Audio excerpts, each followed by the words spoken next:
Amis auditeurs, nous voici de retour après cette petite pause musicale.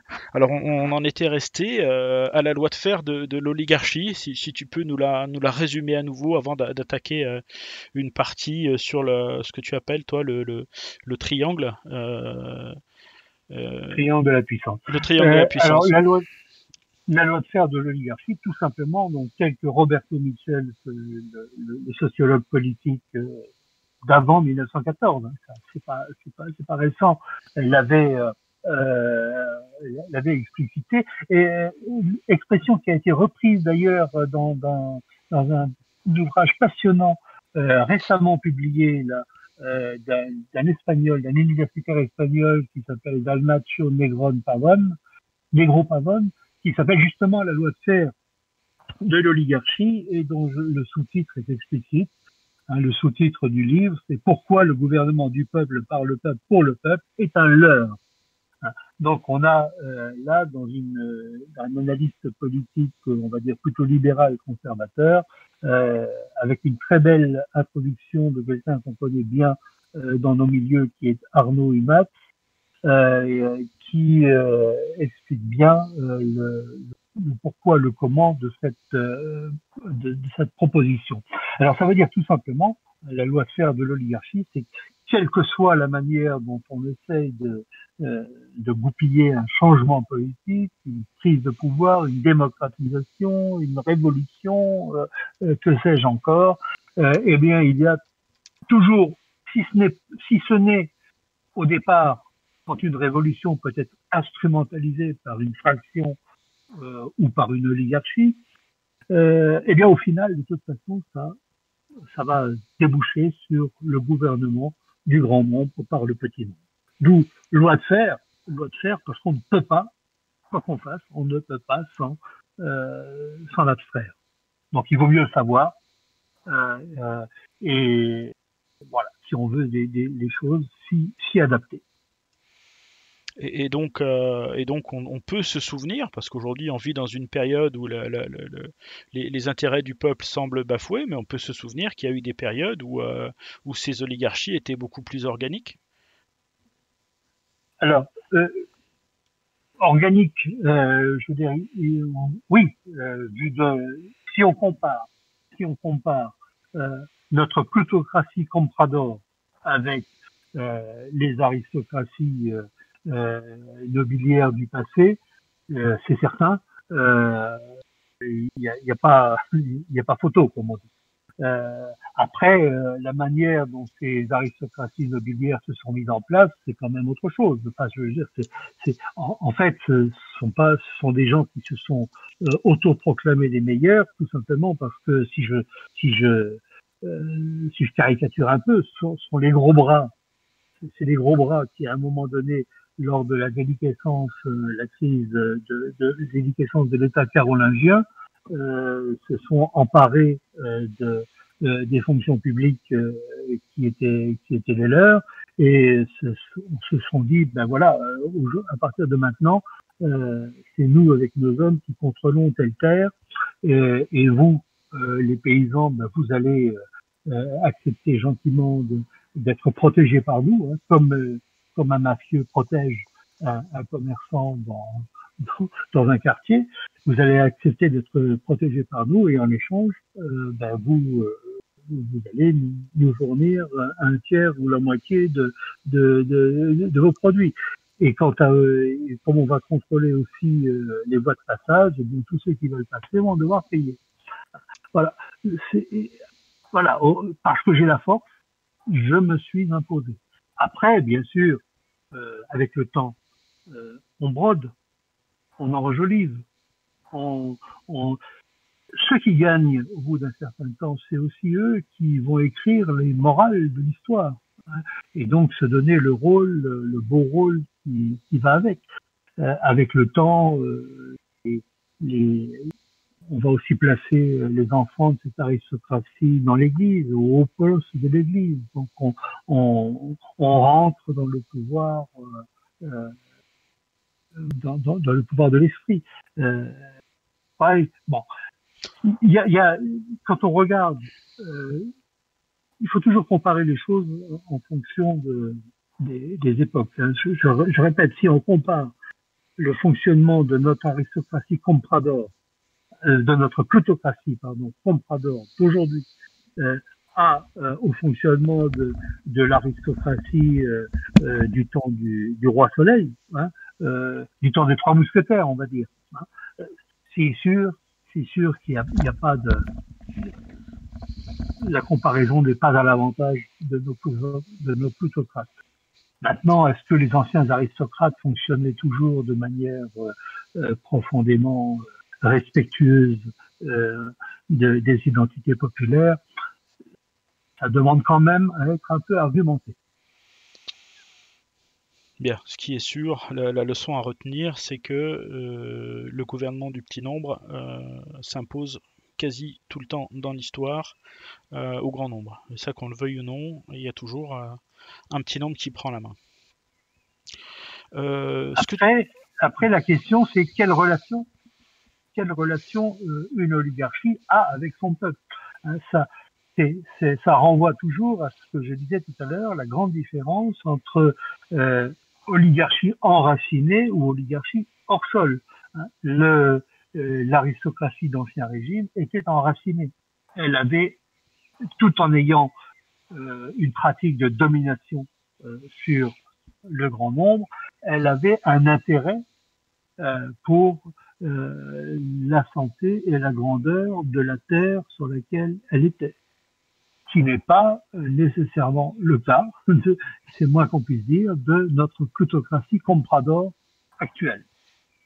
Ouais, mais je serais tenté de dire qu'à partir du moment où les profits peuvent se faire ailleurs que localement, avec la mondialisation, on a bouleversé la donne pendant longtemps, enfin pour longtemps.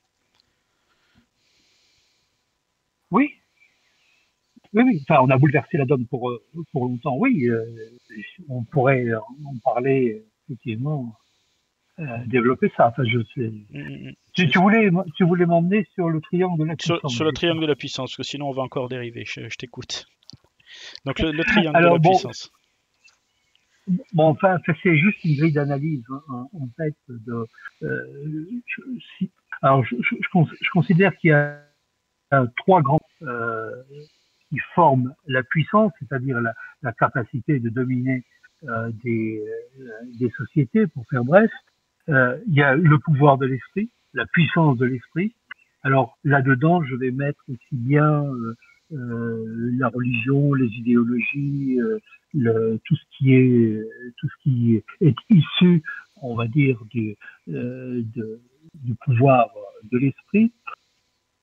La deuxième pointe de ce triangle, c'est la force. Alors, dans la force, je mettrai trois choses. Je mettrai aussi bien l'organisation concrète des pouvoirs, l'utilisation de la force intérieure pour faire respecter l'ordre, ce qu'on appelle aujourd'hui les FDO, les forces de l'ordre, hein, autour de ça, et le pouvoir de la force extérieure, c'est-à-dire l'armée, hein, d'une manière générale, qui aide qui sert d'instrument pour des projets géopolitiques, sachant que le mélange entre FDO et armée est souvent devenu omniprésent de nos jours, puisque les polices se militarisent et les armées se mettent à exercer des fonctions de police.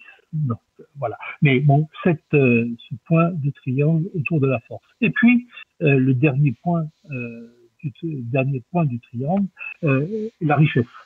La richesse, c'est-à-dire derrière tout ce qu'on peut mettre en termes de richesse économique, symbolisée de nos jours, symbolisée dans notre monde par la richesse monétaire, la puissance de l'argent. Donc la puissance, c'est ces trois éléments-là, sachant que on peut partir d'un élément pour apparaître comme une oligarchie. Je disais tout à l'heure l'idéologie pour ce qui concerne les régimes, des puissances politiques comme les communistes à un moment donné, ou la religion en ce qui concerne la puissance acquise par la théocratie catholique à un moment donné. La force, facile à comprendre, hein, j'en ai parlé tout à l'heure, hein, les gros bras de l'aristocratie, les gros bras carolingiens qui sont devenus les noyaux de la future noblesse d'épée, et puis la richesse dont est issue notre plutocratie, voilà, richesse financière essentiellement, richesse de la marchandise un peu moins, et richesse productive encore un cran en dessous. Ce que je voulais dire surtout, c'est que autant les oligarchies peuvent naître sur un des points du triangle, mais les oligarchies dominantes, les dominants, contrôlent les trois pointes à la fois. Même si vous êtes né dans le monde de l'esprit, eh bien, vous devez contrôler la force et contrôler la richesse. Ce que l'Église a su faire pendant longtemps, à la fois directement et indirectement. Même chose pour notre ancienne aristocratie qui a contrôlé la force, mais qui a su mettre, je l'ai dit, ses enfants dans l'Église pour la contrôler indirectement, et qui était aussi, à un moment où la terre était le symbole de la richesse, qui était aussi la plus riche des éléments. Notre plutocratie, eh bien, elle est née de la finance ou de la marchandise, mais elle contrôle elle contrôle l'esprit. Je l'ai dit tout à l'heure, hein, un certain nombre d'oligarques sont une aile marchande qui est intellectuellement très très importante, qui a une idéologie, qui a un agenda spirituel et idéologique très très charpenté, et en tout cas s'ils ne le sont pas totalement eux-mêmes, aujourd'hui ils contrôlent les think tanks, ils financent les think tanks, c'est-à-dire des mercenaires de l'esprit qui vont travailler pour eux pour développer leur agenda. Et puis ils contrôlent bien sûr la force par l'intermédiaire de nos régimes qui contrôlent les forces armées, les organisations militaires, policières, de services secrets, etc. Oui. Oui. Les questions qui se posent tout de suite derrière pour nous en termes opérationnels et que tu évoques un petit peu dans la brochure, c'est comment faire naître, allez, comment faire émerger une avant-garde chez nous, pour nous, puisque c'est un des enjeux. Alors, c'est un des enjeux, c'est même l'enjeu fondamental. Du monde de la force, j'y crois pas trop. J'y crois pas trop parce que, bah, aussi, il y en a toujours qui croient à l'appel aux soldats, qui croient, voilà, à l'appel au golpe et au coup d'État militaire qui viendra. Tout. Ben, enfin, bon, quand on regarde aujourd'hui le fonctionnement des structures de force, j'ai tendance à dire, par exemple, qu'il n'y a pas d'organisation plus néolibérale que l'armée française d'aujourd'hui, hein, dont le mode de fonctionnement n'a rien à envoyer, mode de fonctionnement de management n'a rien à envier, pardon, à celui de l'hôpital public qui est fort mal en point de nos jours. Donc on voit très mal, je comprends pas d'ailleurs comment cette idée-là peut avoir quelques fascinations autour de nous. Même chose, l'appel aux policiers, c'est à peu près du même tonneau. Donc je vois mal comment ça puisse naître, le pouvoir d'une oligarchie enracinée, chère à nos voeux, pourrait naître de là.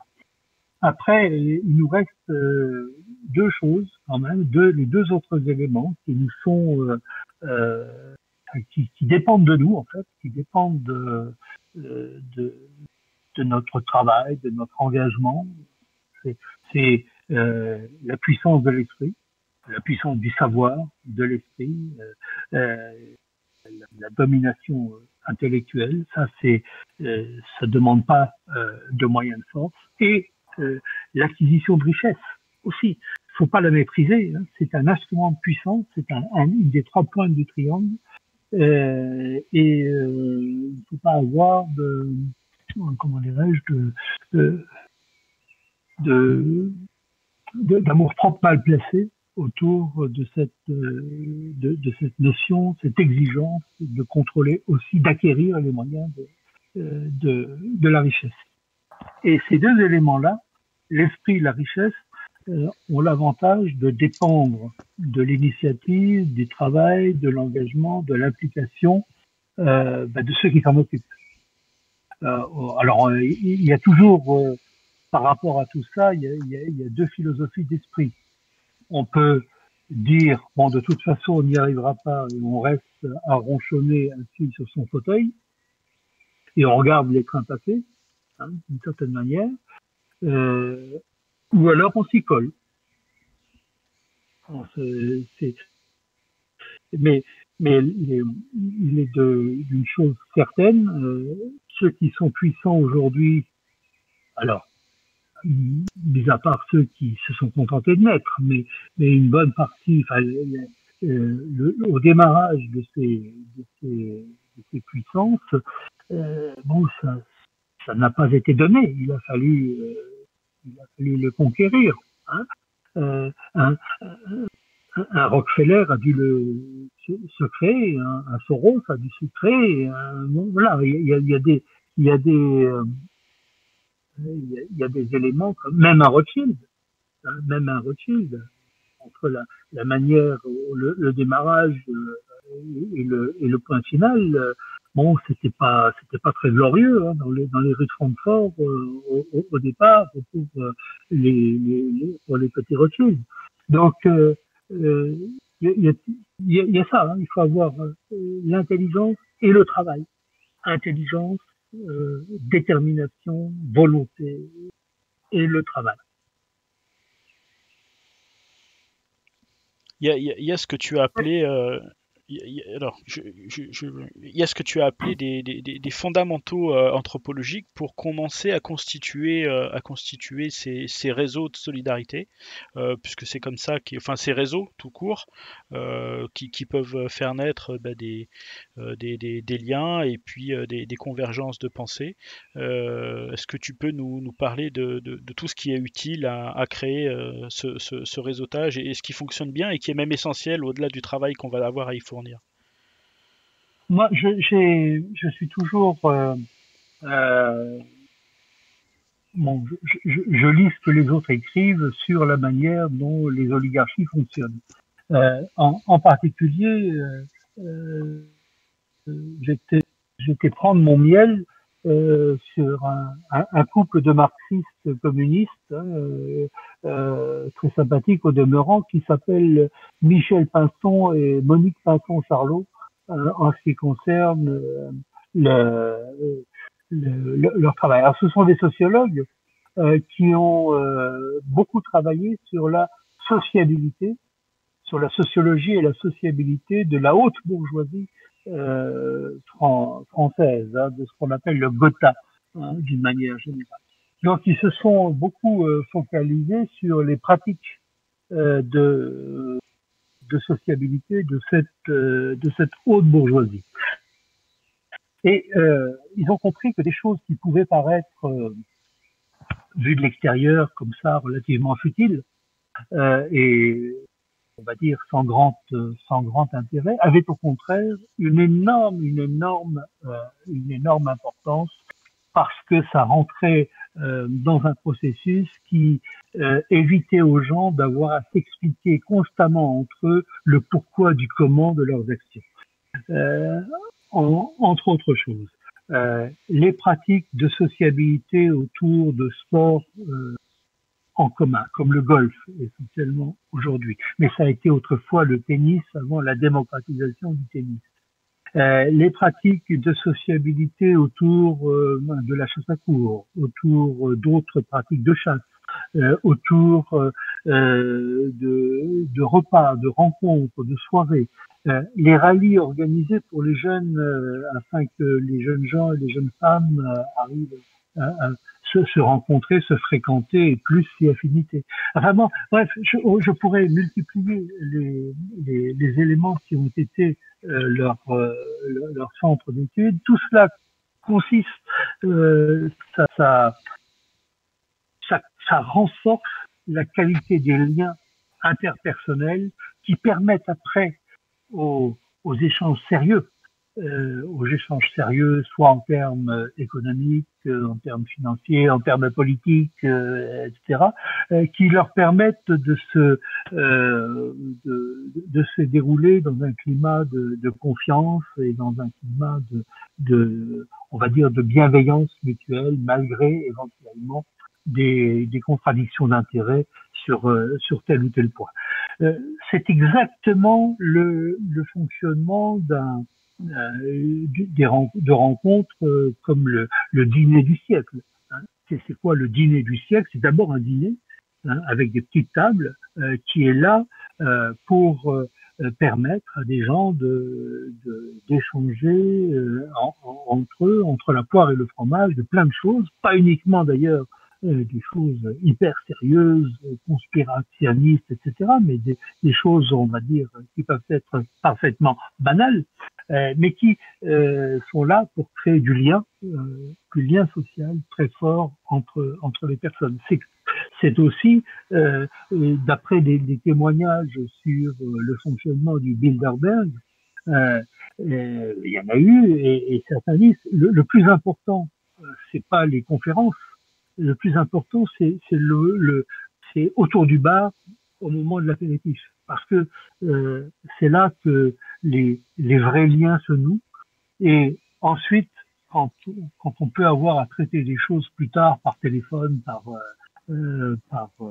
internet, ou autre chose, bon,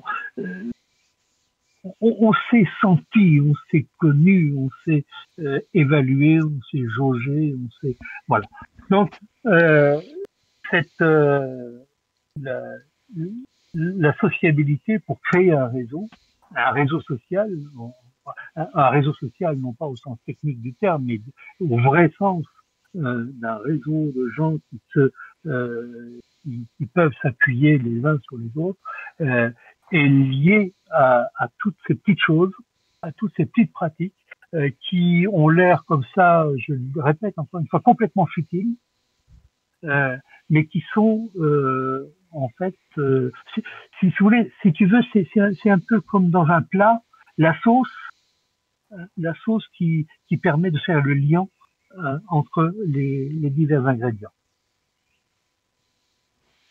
Je crois que c'est important d'insister là-dessus parce que toi, tu as utilisé le mot d'universel anthropologique. Je crois que c'est quand même fort. Alors, je l'ai utilisé, bon, pas tellement pour ça, je l'ai utilisé pour le principe euh, de l'oligarchie, même comme la loi de fer de l'oligarchie, et puis ces trois éléments du triangle de la puissance. Là, c'est plutôt, on va dire, un adjuvant, hein, quelque chose qui permet qui permet le fonctionnement global. Alors, c'est pas tout, on est bien d'accord, hein, c'est pas tout, mais c'est une base euh, importante, fondamentale, parce que c'est tout simplement comme ça que fonctionne le lien oligarchique. Très souvent, d'ailleurs, pendant très longtemps, dans les modes de fonctionnement aristocratiques, je veux dire, les salons, les repas, les rallyes, etc., tout ça été vraiment prédominant. D'où on avait l'idée, notamment en Grande-Bretagne, qu'il s'agissait d'une classe parfaitement futile. Mais ça témoigne d'une mécompréhension totale quand on regarde du bas vers le haut de la manière dont le haut fonctionne. Avant de te poser une autre question sur les facteurs de développement de nos éventuels réseaux. J'aimerais juste apporter un bémol et à la rigueur te provoquer un petit peu, mais sur le triangle de la puissance et sur le côté de la qu'on appelle la force, moi je rappellerai quand même que souvent dans l'histoire, Jean Mabir nous a rappelé que à Saint-Enda ou pour l'ASA, les sociétés de gymnastique ont été des facteurs de remise en route d'un certain type de volonté de puissance. Oui, mais je suis d'accord.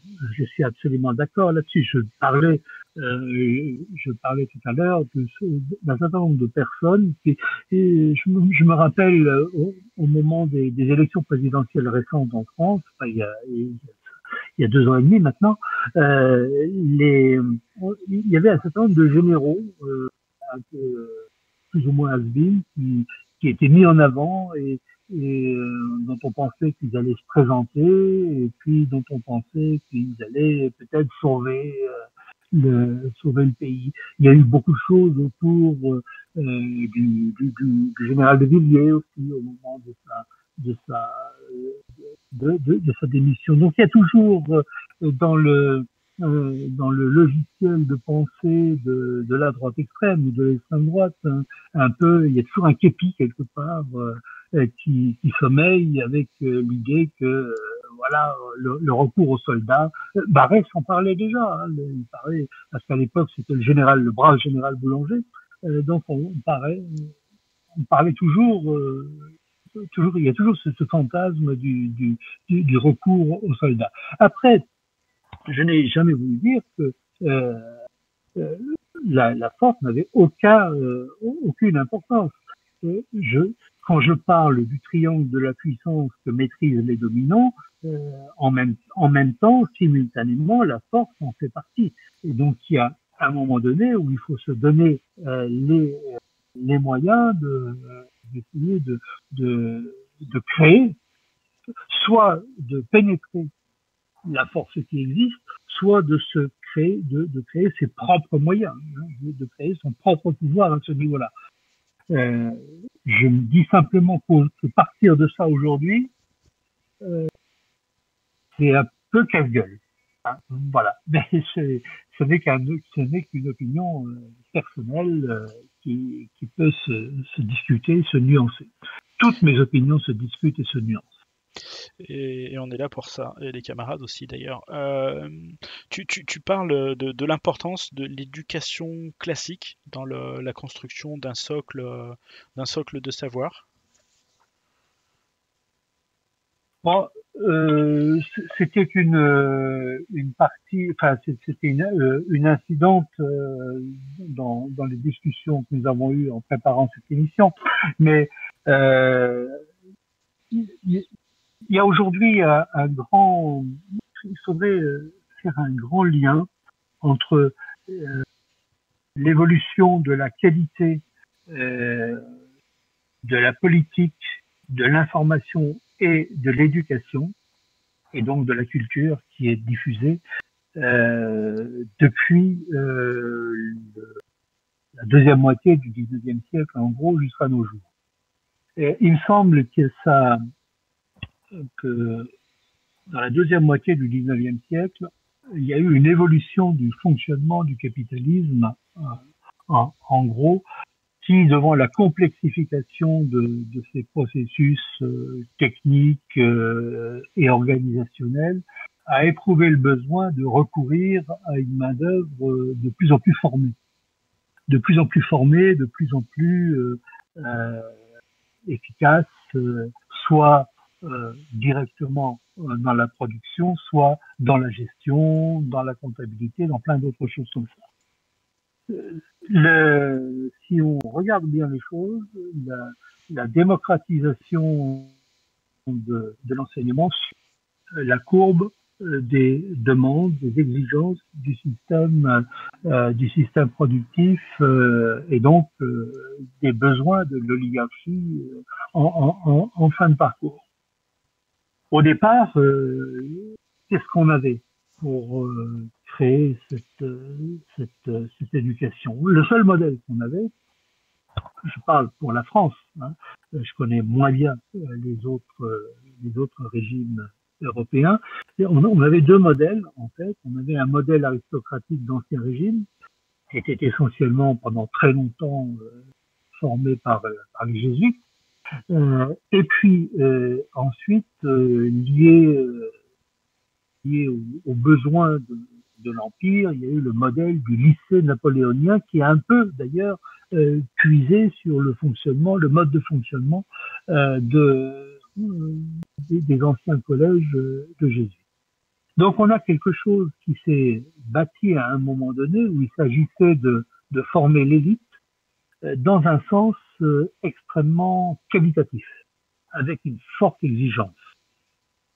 Quand on a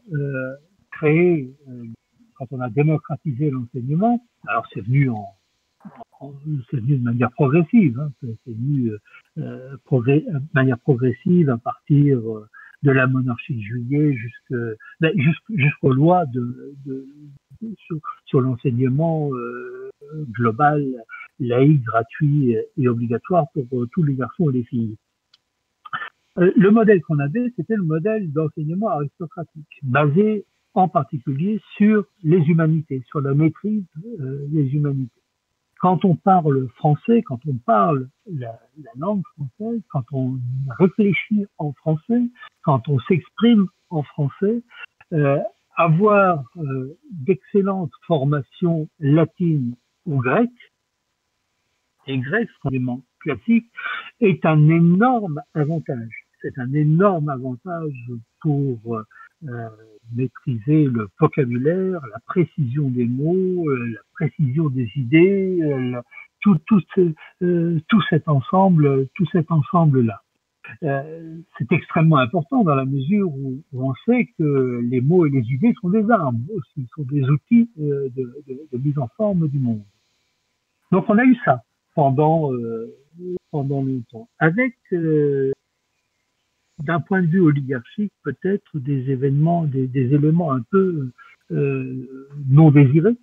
Ce qui n'était pas forcément désiré, c'était le fait que les gens intellectuellement bien formés, bien formés à tout niveau, pas simplement le savoir classique, mais aussi l'histoire, mais aussi, voilà, bien formés intellectuellement, et qui est aussi des gens qu'on avait habitués à réfléchir, et qui pouvaient éventuellement réfléchir dans des directions qui n'étaient pas celles qui étaient souhaitées. Et en gros, dans les années 20-30, il y en a eu deux grandes directions. Il y a eu celle du fascisme et celle du communisme. Et pour les gens, on va dire, qui n'appartenaient pas à ce monde des dominants, qui lui se satisfaisait de la pratique libérale, progressiste, laïque, républicaine, normale. Et donc, ça pouvait avoir des éléments très embêtants. Alors, je passe sur les péripéties, mais il s'est trouvé qu'à la fin, que dans les années 60-70, il y a eu conjonction de deux phénomènes. D'une part, il y a eu tout un certain gauchisme intellectuel qui est né de l'école de Francfort, etc., et j'en passe, qui a fini par considérer que l'éducation, ça permettait la reproduction des élites bourgeoises, et qu'il fallait donc mettre à bas les principes de l'éducation bourgeoise, et en particulier l'éducation classique, sans s'apercevoir, ou en tout cas en sachant quand même très bien, les principes de cette éducation classique avaient surtout un aspect émancipateur pour les gens, pour les enfants des classes qui n'étaient pas bourgeoises, qui n'appartenaient pas à la bourgeoisie, qui pouvaient avoir là une chance. Je dis pas qu'ils la saisissaient tout le temps, mais qui pouvaient avoir une chance de progresser et d'évoluer. Donc, ce gauchisme culturel a, on va dire, contribué à rentrer dans un mouvement de déconstruction de l'éducation, comme de toute l'anthropologie européenne.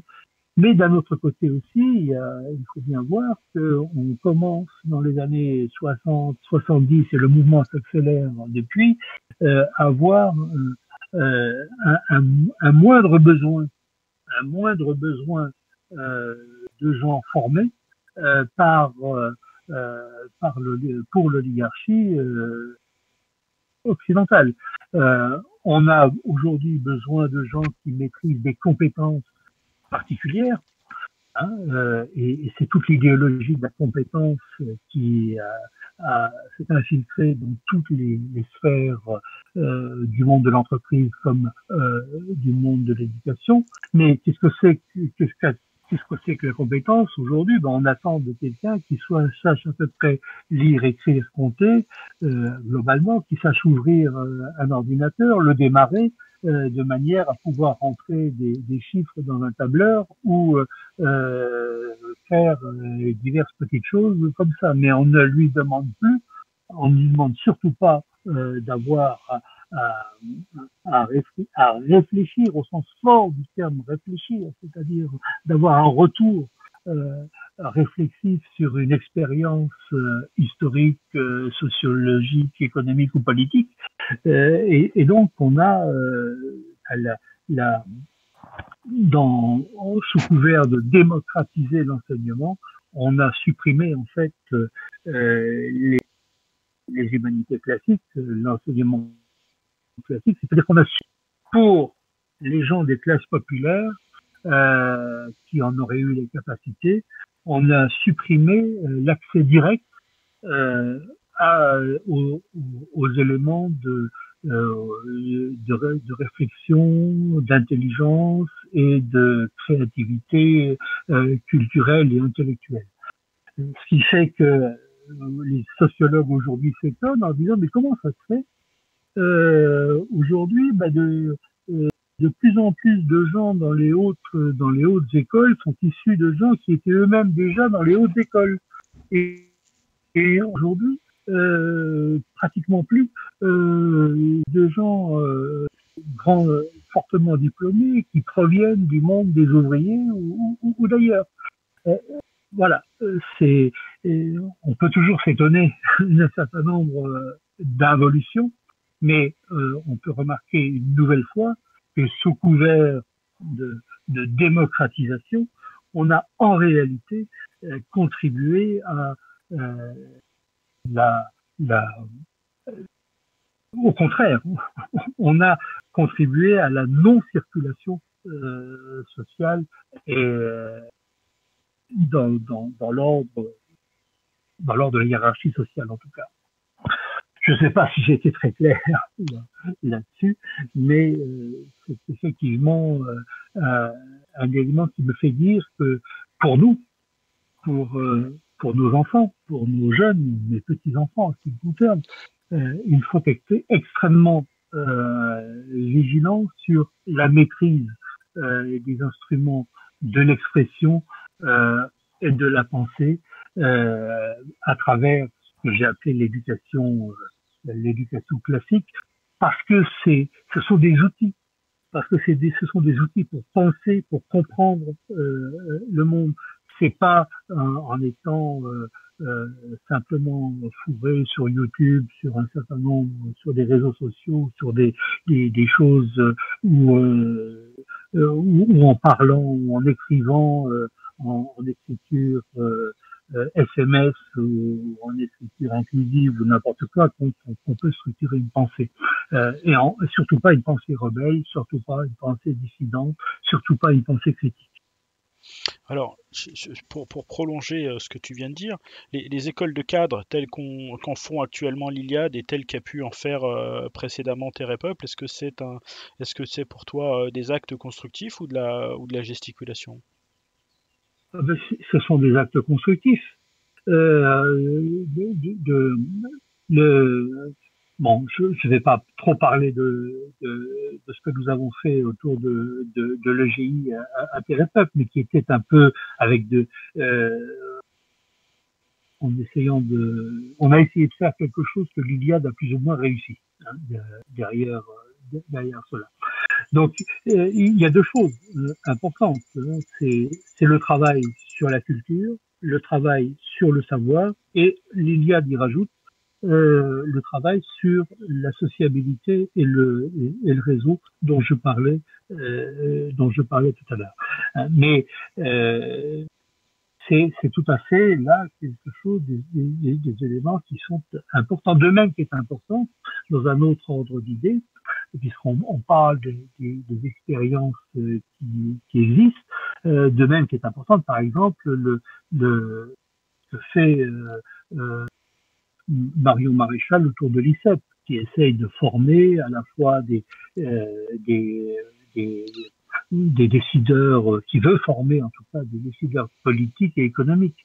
C'est important aussi dans ce que fait aussi notre ami Gabriele Adinolfi dans son projet qui vise à la fois à travailler sur le plan de la formation, à la vision du monde et à la culture, et sur le plan aussi du réseau économique.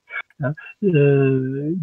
Pour varier un peu les exemples, hein, je veux dire aussi ce que font des gens qu'on connaît, qui sont un peu périphériques, mais à égalité réconciliation aussi, il y a tout ce travail d'investissement à la fois sur le savoir, sur la culture, sur les réseaux et sur un environnement et sur la création d'un écosystème et économique qui permet à l'ensemble des activités militantes de vivre. Donc je veux dire, il y a plein de choses possibles, des choses qui se font. Alors, je dis bien, je ne juge pas.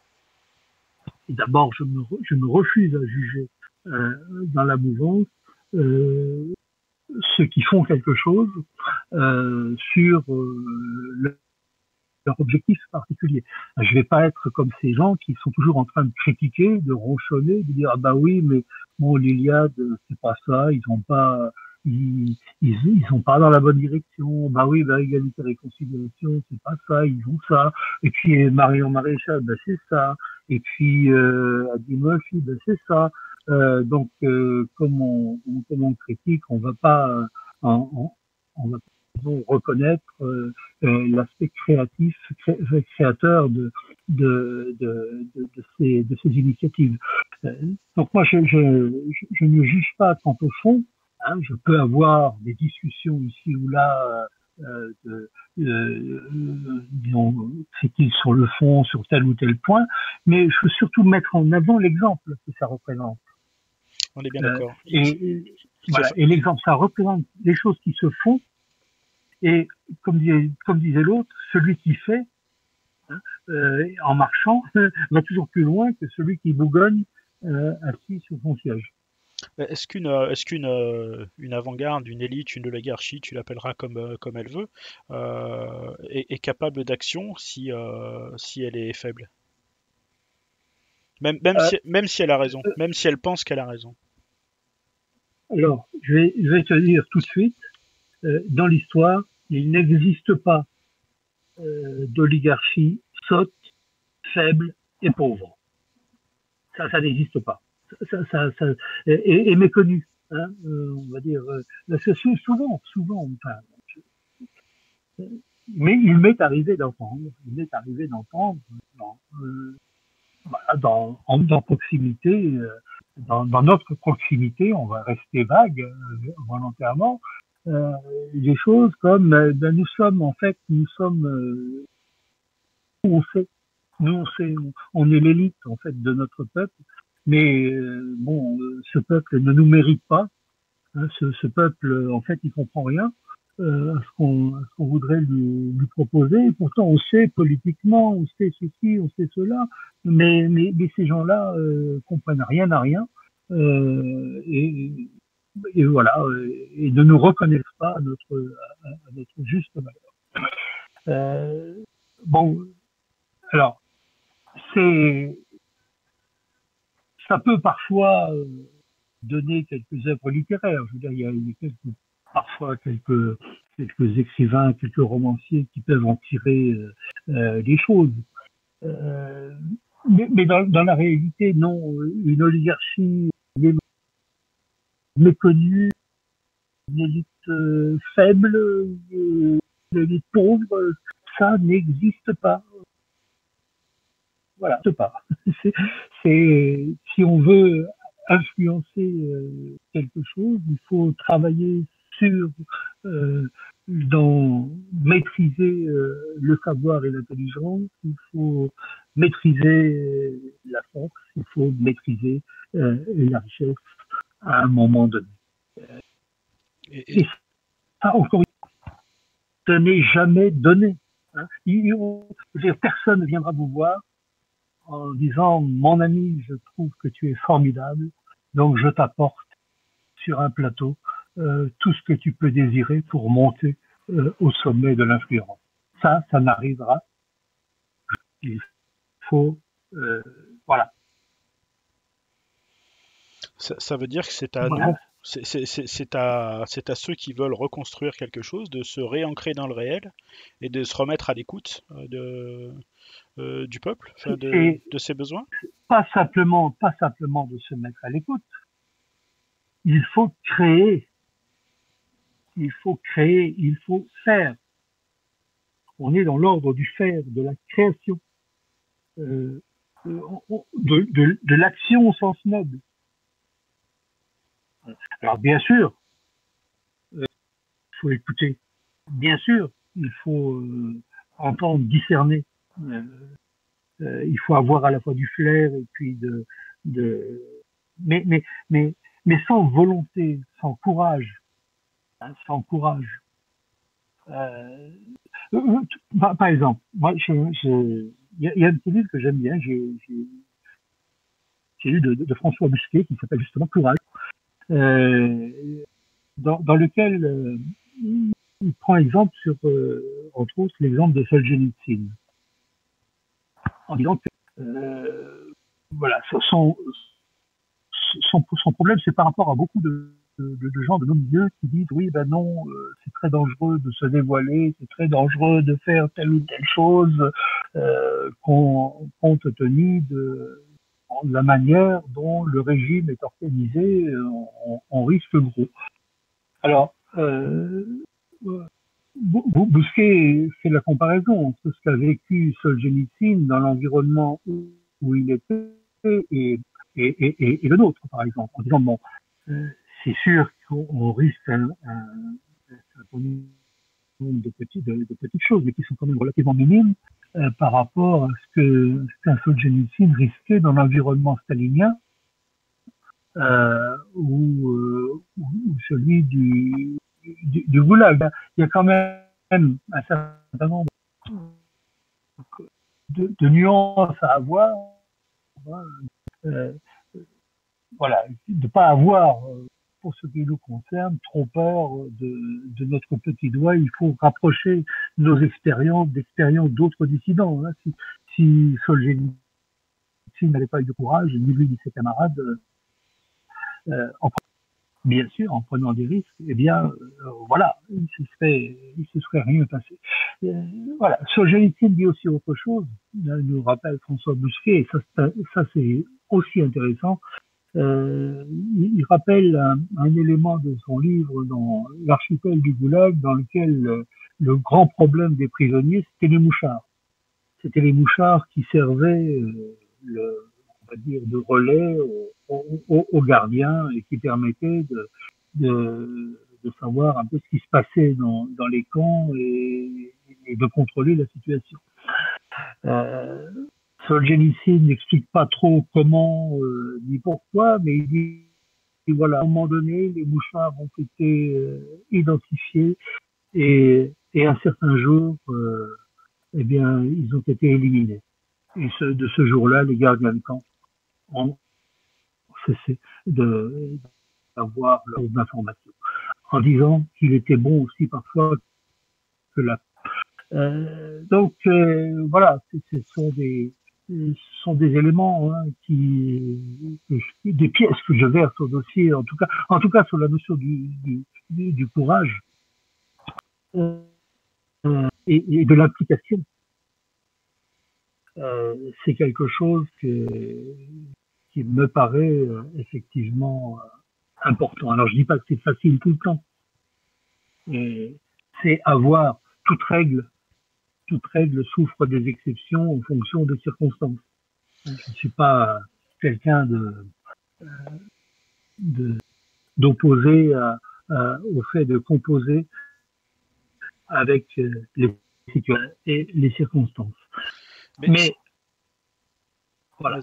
cette dissidence courageuse que tu appelles de tes voeux, elle doit devenir magnétique, elle doit attirer, elle doit pas repousser. Ah ben, oui, c'est évident. Oui, mais c'est tellement évident C'est, qu'on passe pour beaucoup je dans. veux, c'est, bon, il y a des tas de manières. Enfin, on peut repousser ceux d'entre nous, la plupart, qui ont cette vision d'essayer de travailler à un renouveau de notre peuple. Alors, je dirais que le peuple, on peut l'entendre de deux manières, hein. Il y a le peuple ethnique, qui englobe euh, aussi bien l'oligarchie enracinée que les gens du peuple social. Et puis, il y a le peuple qu'on emploie dans le langage courant pour indiquer les classes populaires et dans lequel il peut y avoir des gens qui ne sont pas issus du peuple ethnique. Donc, en français, le même mot, euh, le même mot rencontre des deux réalités. Mais si on vise le peuple ethnique et si on vise l'idée de lui permettre, de l'aider à trouver les voies d'une renaissance, euh, il est clair qu'il faut, on ne peut pas s'adresser à lui avec un langage de référence qu'il ne comprend pas ou qu'il a été dressé à rejeter.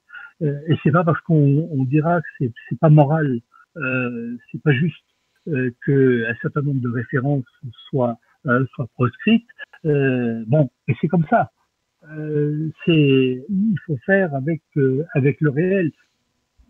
Il y a toujours beaucoup de sagesse dans les proverbes et il y a un proverbe qui dit qu'on n'attrape pas les mouches avec du vinaigre. Donc on n'attrape pas, on ne séduit pas les gens, on les enfuir. Donc il faut savoir ce qu'on veut.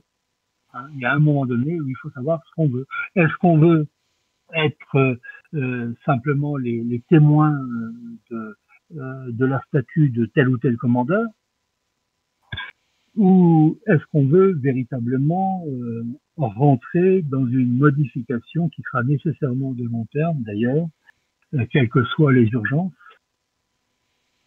Là aussi, c'est un élément dont il faudrait parler à un moment donné, mais voilà, il faut être capable de parler et d'entraîner les gens. Nous n'avons pas, à un moment donné, dans la petite brochure, je parle des missionnaires désarmés. Je parle de ceux qui ne peuvent pas forcer les gens à, à, à être ce qu'ils veulent qu'ils soient.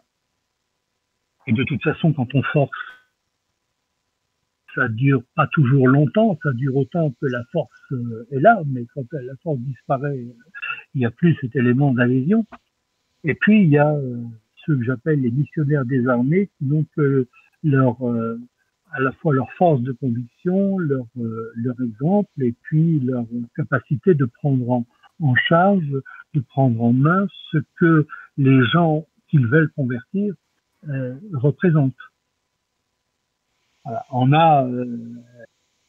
Voilà, il faut partir de l'état culturel et social et des préoccupations des, de notre peuple. C'est nous qui avons besoin de lui. C'est nous qui avons besoin de lui pour remodeler le réel. Les gens, la plupart des gens n'ont pas besoin de nous parce qu'ils vivent très bien sans nous. Enfin, ils vivent plus ou moins bien. Leur sort peut se dégrader. Mais voilà, tant qu'ils n'ont pas la conscience que nous existons, ils n'ont pas besoin de nous.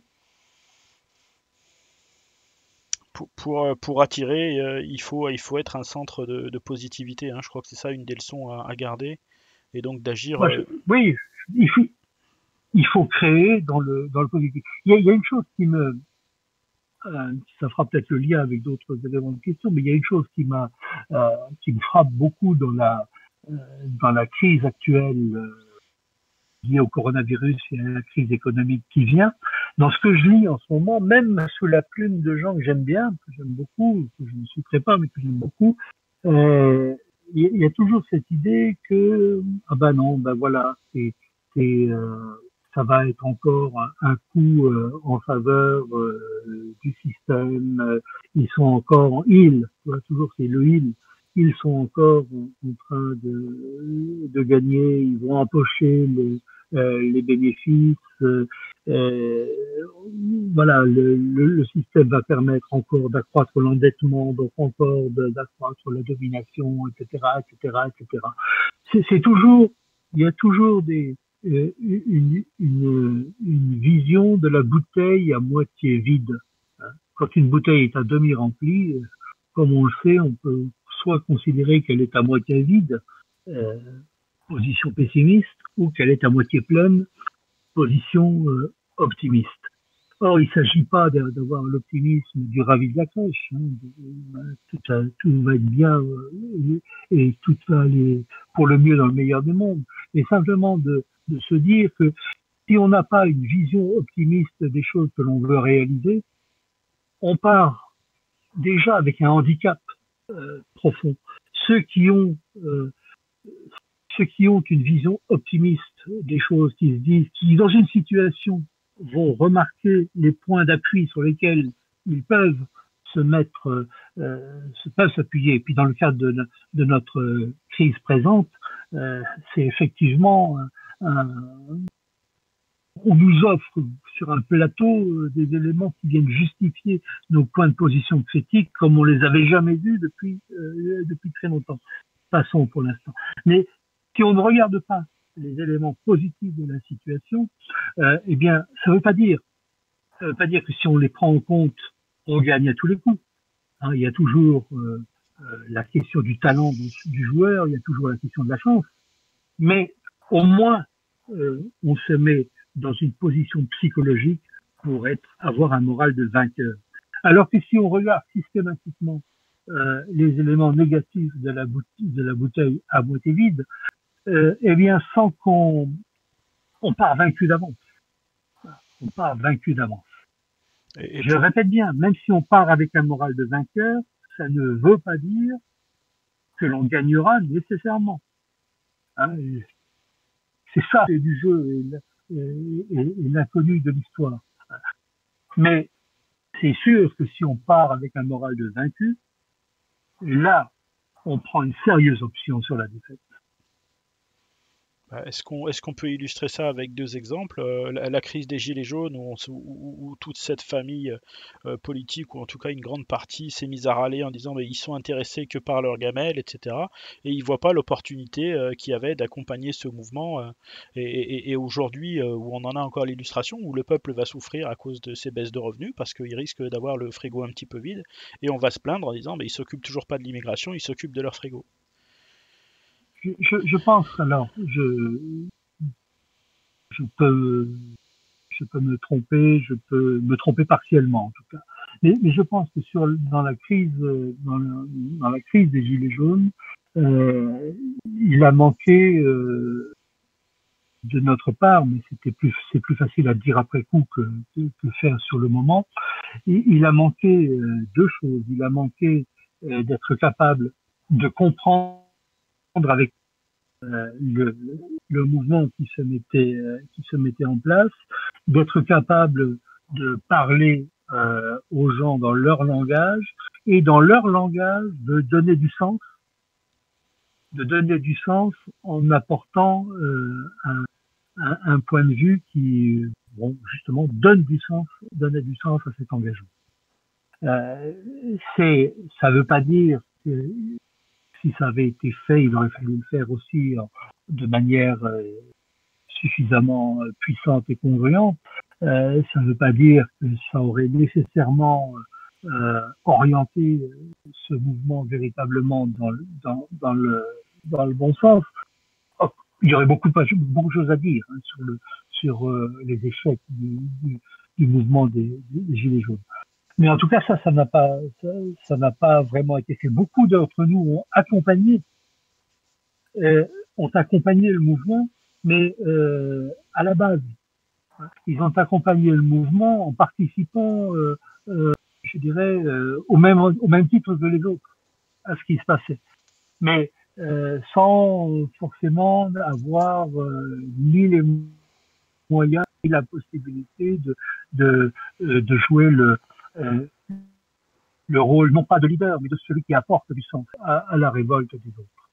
Euh, chose pourquoi, de manière générale, l'extrême gauche a plus d'habitude que nous, a plus de métiers que nous dans ces éléments-là. Mais il est vrai qu'on partait. Je vais être un peu provocateur. Est-ce qu'ils n'ont pas un peu plus de bienveillance que nous? D'une certaine manière. Oui, oui, tu es toujours là? Oui. Ah, oui, oui, je suis. Voilà. D'une certaine manière, pour répondre à ta question, je n'irai pas jusqu'à la bienveillance, mais peut-être que oui. Nous, on manquait peut-être d'empathie, comme je le dis, de bienveillance à l'égard des préoccupations des gens des gens de la classe populaire. Ouais, Il s'agissait en gros de ça, de gens qui oscillaient entre les gens de la France périphérique. Oui, moi je pense qu'on déborde surtout de mépris. Hein. Moi, ce que je vois de tous les commentaires, de ce que je peux lire des gens de cette mouvance, c'est qu'on déborde quand même de mépris et qu'il y a très peu de bienveillance. Hein. Et que ça, c'est un problème. Oui, voilà. Mais ça, c'est un des travers de nos mouvements d'une manière générale.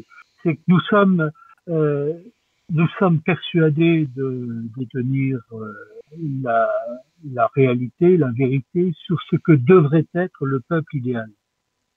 Et on regarde le peuple concret, le peuple réel, et on se dit mince, ça correspond pas du tout à l'idéal.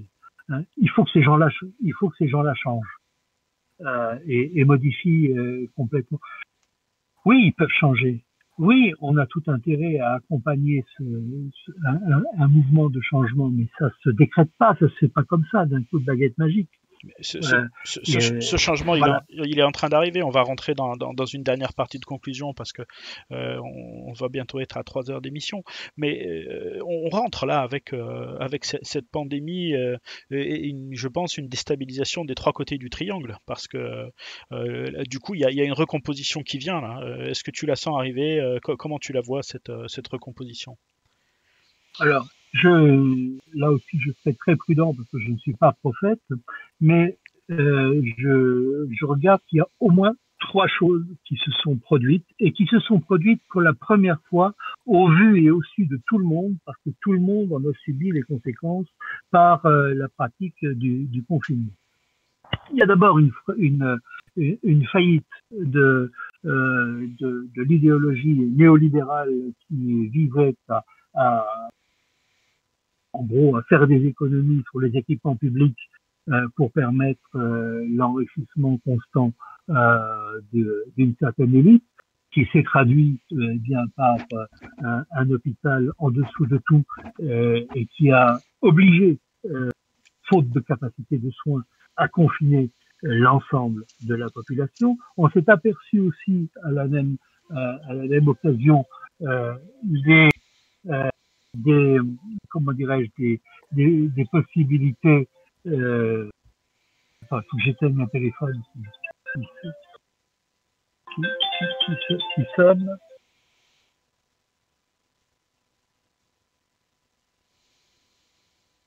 Voilà, j'éteins mon portable. Comment dire, j'ai perdu le fil de ce que j'étais en train de dire du fait de cette interruption indépendante de ma volonté. Oui, si tu pouvais me donner un coup de main pour on était sur la recomposition qui vient en fait.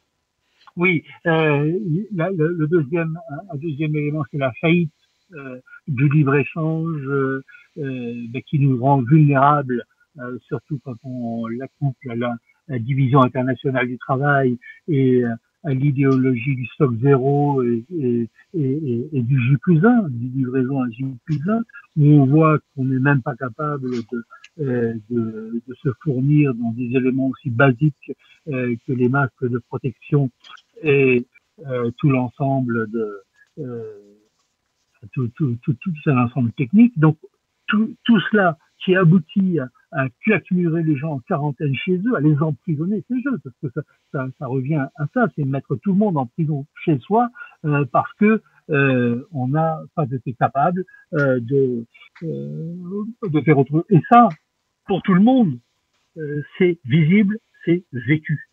Il nous appartient à nous de donner du sens à ce vécu, en montrant pourquoi, comment le néolibéralisme, pourquoi, comment le libéralisme et ses échecs, et ce qu'il faudrait faire, et surtout donner des alternatives, voilà, en termes de souveraineté de politique, en termes de souveraineté de la production, etc., etc., etc. Mais cette crise, indépendamment de sa gravité réelle ou supposée, indépendamment de son exploitation réelle ou supposée, à mon avis, elle n'est pas complètement guidée en fonction des hypothèses complotistes de certains de nos amis, mais elle n'est pas complètement guidée parce que arriver à faire ce genre de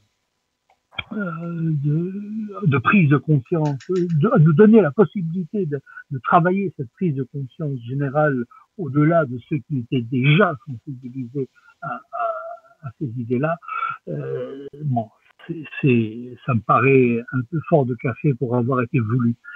Mais c'est à nous de l'utiliser. L'imprévu, si on est dans cette idée de l'imprévu dans l'histoire de venir, cet imprévu de la crise sanitaire d'un côté, bientôt économique de l'autre, bon, nous justifie et nous offre un boulevard. Bon, qui en profitera? Bah c'est un des enjeux et du coup parce que moi je sens poindre depuis longtemps mais je suis pas le seul la volonté d'unification d'un bloc populaire un petit peu à l'italienne euh, et forcément le pouvoir va tout faire, ce bloc élitaire va tout faire pour contrer et pour empêcher, pour diviser toute tentative de rapprochement de ce bloc populaire. L'initiative de Michel Onfray va dans le bon sens, à ton avis? Moi, je fais partie de ceux qui participent à cette initiative dans la mesure où je me suis abonné à l'avance à cette revue. Oui, tout ce type d'initiative m'intéresse à son démarrage, sans savoir ce sur quoi ça va déboucher. Mais je dirais à beaucoup de nos amis qui parfois sont critiques avant même que les choses ne démarrent, démarrer un mouvement, et en fonction de l'évolution de ce mouvement, vous verrez ce que ça va donner. Si vous estimez à un moment donné qu'il faut vous en séparer, séparez-vous-en. Mais ne jetez pas l'anathème a priori. Donc, il y a en tout cas une bonne chose. On a quelqu'un qui vient d'un socialisme proudhonien, on va dire, et qui a un talent de polémiste qui est remarquable. Quand on lit ses textes, on voit que Emmanuel Macron se trouve habillé pour jusqu'à la fin de sa vie, avec les mots au scalpel qu'il emploie. Donc il a un talent et une bonne, on va dire, une approche relativement sans exclusive. Donc c'est quelqu'un qui va avoir aussi bien avec lui un type comme Mathieu Bock-Côté que des gens qui viennent comme Sapir. Et il a même Didier Raoult, le fameux le fameux homme de Marseille qui a rejoint le comité éditorial de cette revue. Donc effectivement, il est à la confluence d'un certain nombre de choses intéressantes. Donc, il est trop tôt, bien sûr, ça n'est pas paru encore. Il y a juste un projet. Il est beaucoup trop tôt pour porter le moindre jugement là-dessus. Et c'est certain que dedans, il n'y aura pas des réflexions, on va dire, hagiographique sur tel ou tel ancien chancelier ou ancien conducateur, etc. Donc, pour certains, ça va être un truc à jeter parce que justement, on ne parle pas d'eux. Mais est-ce qu'aujourd'hui, c'est l'important? L'important, c'est pas ça aujourd'hui. L'important, c'est de combattre et de mettre dehors euh, une, euh, une plutocratie comprador qui a prouvé, là, qui vient de prouver non seulement qu'elle était nuisible, ça, on s'en doutait un peu, mais qui vient de prouver dans les grandes largeurs qu'elle était en plus incapable. Bon, déjà, nuisible, c'est dur à porter, mais alors, nuisible et incapable, bon, c'est absolument insupportable, profondément insupportable. Peu importe ceux qui combattent contre cette plutocratie comprador. Mais voilà, il faut être derrière, il faut pousser derrière, il faut les pousser dehors. Ben, non seulement il faut les pousser derrière, mais il va falloir faire preuve d'intelligence tactique. Parce que j'ai interviewé Laurent Ouzon là, il y a pas longtemps et il a dit une chose très bien, hein. On peut mourir en ayant raison et en ne faisant jamais rien dans l'histoire. Donc est-ce qu'il va pas falloir aller maintenant vers une certaine forme de métis, au sens grec du terme, une sorte de ruse qui nous obligera à composer et à faire des compromis? Est-ce que ce temps-là, est-ce qu'on risque pas de louper toute cette famille identitaire, elle ne risque pas de louper le train de l'histoire si elle ne prend pas conscience qu'elle va être obligée de composer? Alors, je ne sais pas s'il s'agit de composer, mais il s'agit en tout cas de tenir compte du réel et de savoir hiérarchiser les priorités.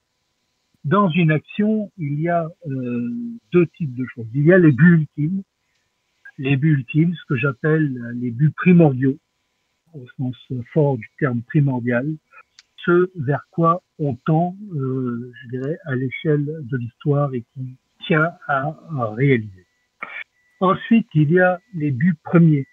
Les buts premiers, c'est ceux qui se présentent dans l'ordre d'arrivée et dont la réalisation conditionne la réalisation des autres. Euh, Si je prends certains buts ultimes qui nous concernent, comme la réalisation d'une identité racialo-pagano enracinée, assortie d'un rembarquement massif, d'une réorientation, d'une remigration, etc. Bon, ça fait partie de mes buts primordiaux. Mais entre-temps, pour que ces buts primordiaux-là puissent être réalisés, je sais qu'il y a une ou deux choses qui doivent être d'abord maîtrisées. Et cette première maîtrise, c'est la souveraineté. Sans souveraineté juridique, sans souveraineté politique, sans souveraineté économique, sans souveraineté géopolitique, c'est-à-dire, pour parler clair, sans l'évacuation de l'Union européenne et de ses satellites, sans la sortie de ce boulet qui est la monnaie unique actuellement et sans la sortie de l'OTAN par ailleurs, sans sortie de tous les traités qui corsettent, il n'y aura pas d'évolution possible sur tout le reste. Donc il y a une priorité au départ. Et la priorité là, c'est cette sortie de la reprise en main sous un seul mot, sous un seul nom, souveraineté, la reprise en main de son destin. Tous ceux qui veulent pousser pour ça, je suis d'accord d'être avec eux. Après, une fois que ce sera fait, une fois que ces choses-là seront faites, après on pourra discuter toujours des orientations, vers quoi on préfère aller. Et il nous appartiendra à des gens comme nous d'être assez persuasifs, assez séducteurs pour être capables d'orienter un maximum vers ce qui nous paraît désirable. Hein, mais Mais c'est dans un second temps. Il faut d'abord récupérer collectivement les outils. Et or, il se trouve qu'il y a des gens aujourd'hui qui viennent d'horizons différents, qui viennent d'approches différentes, qui sont à peu près d'accord sur ces objectifs premiers. Alors, leurs arrière-pensées ne sont pas les nôtres. On est d'accord. Leurs buts ultimes ne sont pas forcément les nôtres. On est d'accord. Mais il se trouve que à un moment donné, sur ces objectifs-là, on peut établir une synergie. Et ça, c'est une bonne chose. J'ai aucun pouvoir, moi, d'entraîner quiconque dans ce genre de choses. Je peux me contenter simplement d'indiquer les perspectives qui paraissent les meilleures. Tout est discutable, hein, tout est discutable, mais j'aimerais bien qu'on fasse toujours cette hiérarchie entre les buts primordiaux et ultimes et les nécessités premières à atteindre. Donc dans ces nécessités premières, pour toi, on abandonne pour l'instant ce mythe de l'Europe, enfin ce mythe, cette Europe des marchands, pour se recentrer sur l'État. C'est la première étape. C'est pas sur l'État, sur l'État-nation peut-être, sur la France en tout cas, ou sur l'Italie, ou sur l'Espagne, ou sur ceci ou cela. Mais je, comme je l'ai dit l'autre jour en préparant l'émission, j'ai une grande évolution. Je viens j'étais à un moment donné plutôt hyper européiste, fédéraliste, partisan d'une Europe fédérante, l'Europe au son drapeau, hein, etc. Et puis, en fait, toujours mon sentiment d'historien était un petit peu derrière moi en me disant mais tu oublies toutes ces choses qui sont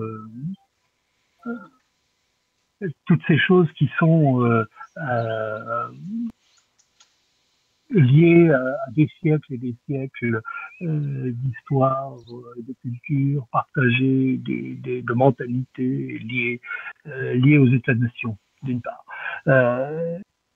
Et puis, quand je regarde la réalité des choses, j'ai un certain nombre d'amis qui me disent il faut se cramponner à l'Union européenne parce qu'on peut la faire évoluer vers cette idée d'un État européen, vers cette idée d'un État euh, impérial, etc. Je connais bien l'histoire de la constitution de l'Union européenne actuelle, depuis, je l'ai dit, depuis l'époque de la SDE jusqu'à notre époque contemporaine en passant par les années 40, 50, 60, etc.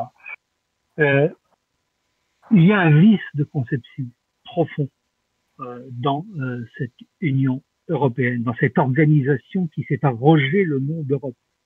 Il y a un vice de conception fondamental.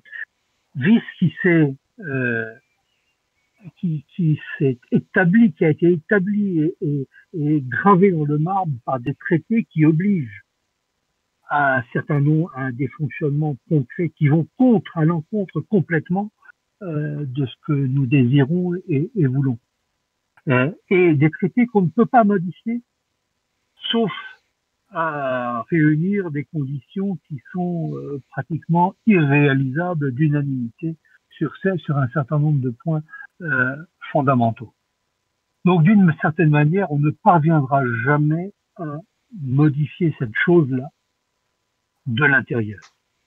Donc, si on veut redonner une chance à l'Europe, parce que l'Europe aujourd'hui, l'Union européenne a su la rendre vicieuse, d'esprit vicieux, de référence vicieux. C'est devenu quelque chose qui ne fait plus rêver, ne fait pas rêver. Hein, ils ont complètement perverti le mot. Donc, si on veut redonner à l'Europe civilisation une chance d'avoir de retrouver, on va dire, un avenir, il faut en passer par une phase qui est de revenir aux fondamentaux des États-nations, avec toujours l'idée peut-être de garder les meilleurs éléments, je ne sais pas, sous l'idée d'une confédération. Qu'est-ce que c'est qu'une confédération en droit? C'est une alliance d'États indépendants, mais qui n'ont pas mis en commun, qui ne se sont pas liés entre eux par des questions, par une monnaie qui joue en faveur des uns mais pas en faveur des autres, qui ne s'est pas lié les mains par des points de vue juridiques qui obligent à recevoir tous les migrants et qui obligent à recevoir, enfin, à avoir à accepter toutes les dérives anthropologiques du progressisme, etc., etc., etc. Donc il y a un moment donné, il va falloir, si on veut reconstruire une Europe civilisation, quelque chose qui fonctionne et qui marche, il va falloir passer par une phase de déconstruction de ce qui existe. Ou alors, cette chose-là nous tuera à petit feu. Elle est Voilà. elle est en train de nous tuer à petit feu. Alors une dernière question qui vient de Valentin. Tout système est hiérarchisé. Comment créer une hiérarchie qui soit acceptée par les militants? Alors, par les militants ou par le peuple? Parce que Qu'est-ce qui est le plus important finalement? les, les militants d'une organisation ne sont qu'un outil au service d'une finalité qui les dépasse. Donc les choses, on va dire, soit on regarde la hiérarchie à l'échelle d'une organisation particulière, soit on regarde la hiérarchie à l'échelle d'un peuple. J'ai déjà répondu longuement au fait que il y a toujours à l'échelle d'un peuple une hiérarchie oligarchique, hein, au sens du petit nombre qui gouverne les grands nombres, qui se dessine.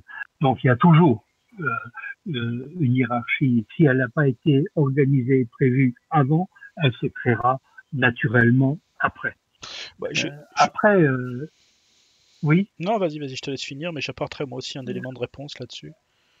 Après, sur le plan d'une organisation particulière, et je ne veux pas parler dans une émission qui s'adresse à beaucoup de monde simplement de nos affaires internes, mais dans une organisation particulière, c'est clair qu'il y a une discipline militante à avoir et qui obéit à une hiérarchie qui doit se mettre en place.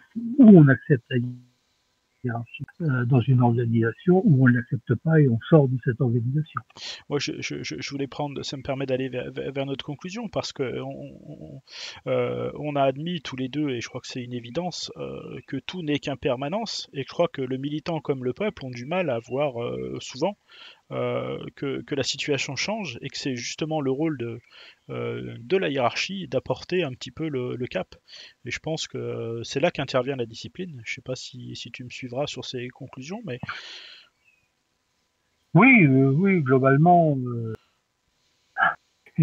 c'est c'est de l'ordre du fonctionnement des organisations. Je crois il y a des choix de hiérarchie, de style hiérarchique à avoir, qui se modifient, qui se modifient pour plusieurs raisons. Ils se modifient d'abord parce que nous autres humains ne sommes pas éternels, donc les gens changent, les postes changent et évoluent.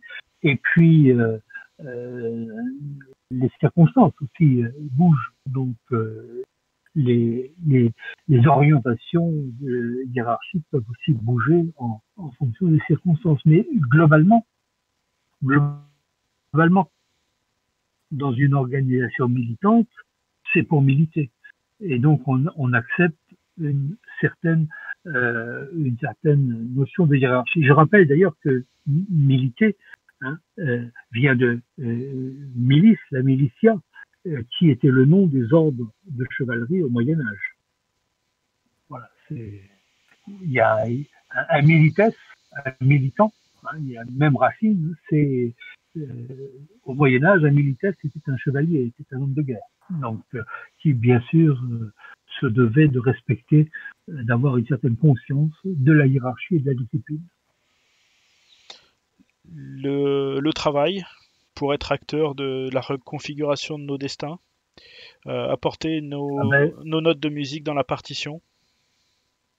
je crois que je vais le redire, le redire, le répéter 1000 fois, le marteler sans cesse, euh, sans volonté d'abord, sans travail sérieux, euh, travail sérieux d'appropriation du savoir, d'appropriation des connaissances, d'appropriation de l'action et d'appropriation de création de richesse, je dirais, par tous les moyens, même honnêtes. Euh, les, la, voilà, si on n'a pas, de toute façon, cette notion de hein, il n'y aura pas de création de quoi que ce soit. Tu m'avais soumis la citation de Céline, je crois, qui disait que les choses, c'était 1% de génie, c'était 1% de génie et 99% de travail. Et ben moi, tout simplement, très honnêtement, je me contenterai de 100% de travail. Je ne cherche même pas le génie, ou quoi que ce soit. 100% de travail. Il vaut mieux, dans toute chose, que ce soit dans les domaines de l'esprit, de la richesse ou de la force, il vaut mieux commencer petitement, réaliser des choses, même imparfaites. Et je ne ferai jamais la moindre critique à ceux d'entre nous qui sont dans l'ordre de la création, que ce soit dans le domaine de l'esprit ou de la matière. Même de manière imparfaite, même de manière, je veux dire, qui ne soit pas le summum de ce qu'on pourrait faire, mais faire quelque chose, parce que ce qu'on fait, c'est déjà une première brique sur laquelle d'autres briques vont pouvoir s'appuyer. Ou si tu préfères la métaphore de la petite boule de neige qui fabrique au bout de la pente une avalanche. Mais c'est toujours l'idée de faire quelque chose. Rien ne me fait plus... Alors peut-être parce que je vieillis, mais je suis de plus en plus intolérant à l'égard des gens qui sont des critiques râleurs, mais qui sont le cul sur leur chaise et qui ne créent pas. Ou qui radotent des messages qui sont dépassés et qui n'ont plus de sens, enfin qui ne mobilisent pas. Voilà. Ou qui peuvent, voilà. Mais une chose est différente, si tu veux, entre ceux qui ont créé ou qui créent ont le droit de parler et de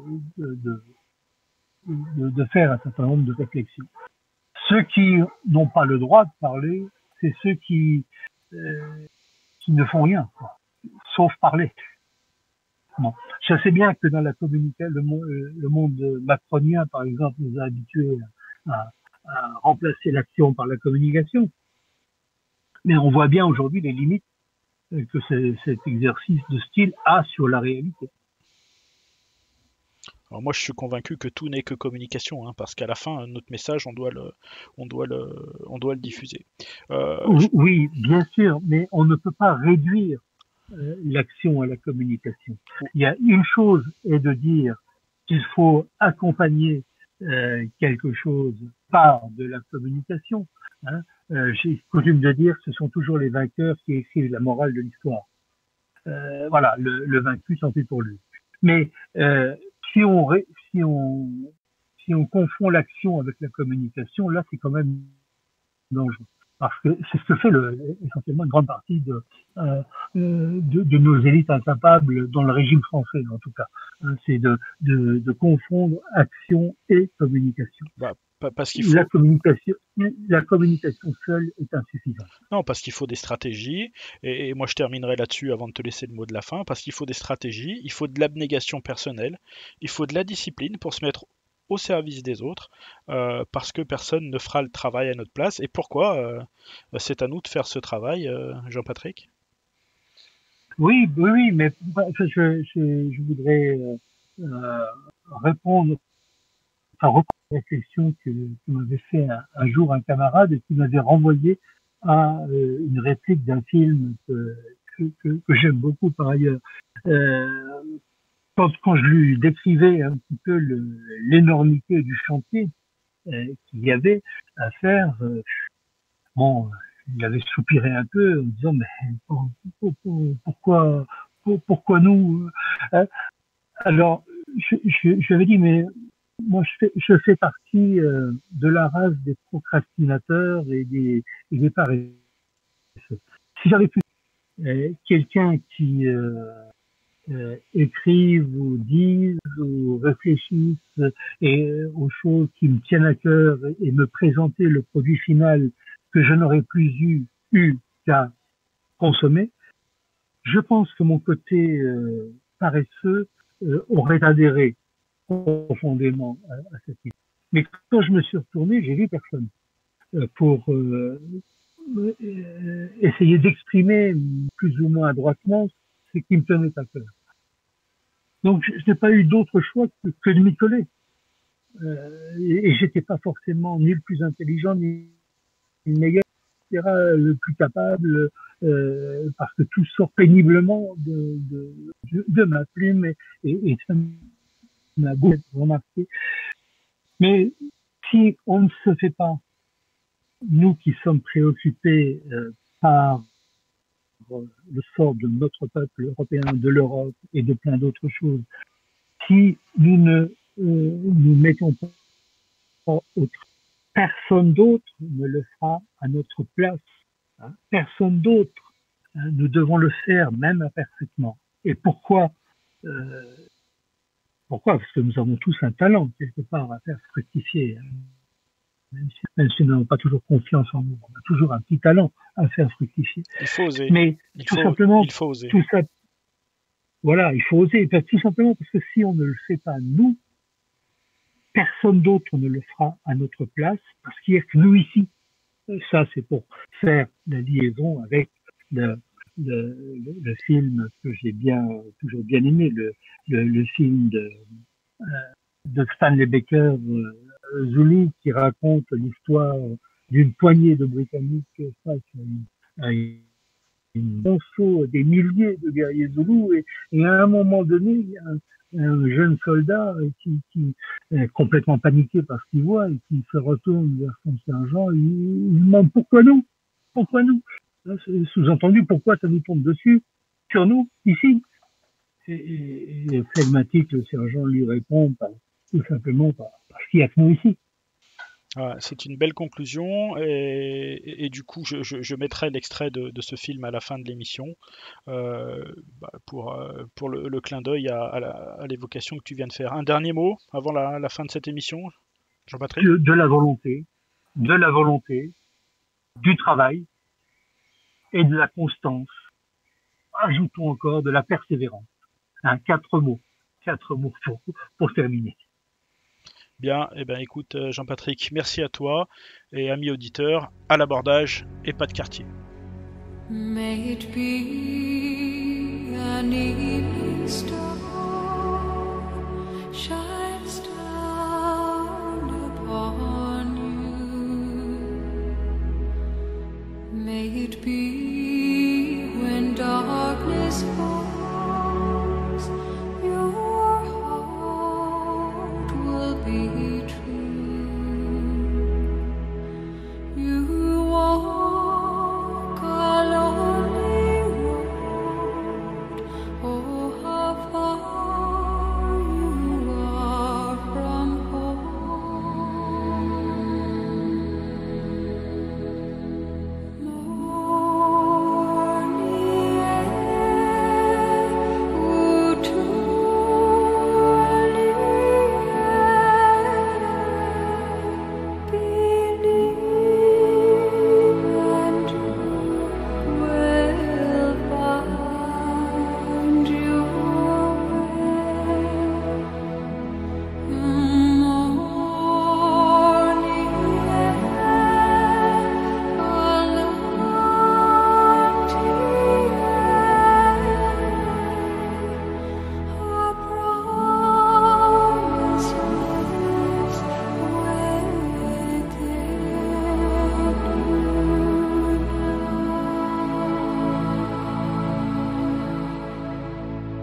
May it be the shadows call.